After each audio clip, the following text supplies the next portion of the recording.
Welcome back to Stuff About Tutorials. Today we are talking about how to follow people on Threads app. Why would you want to know how to follow people on Threads app? Well, maybe it is your first time using Threads and not sure how to follow people on Threads app.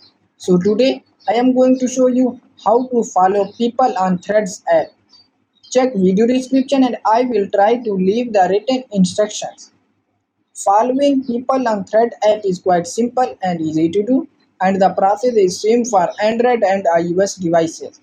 Let me show how you will follow people on Thread app. First of all, open Thread app in your device, and now here is my Thread home screen.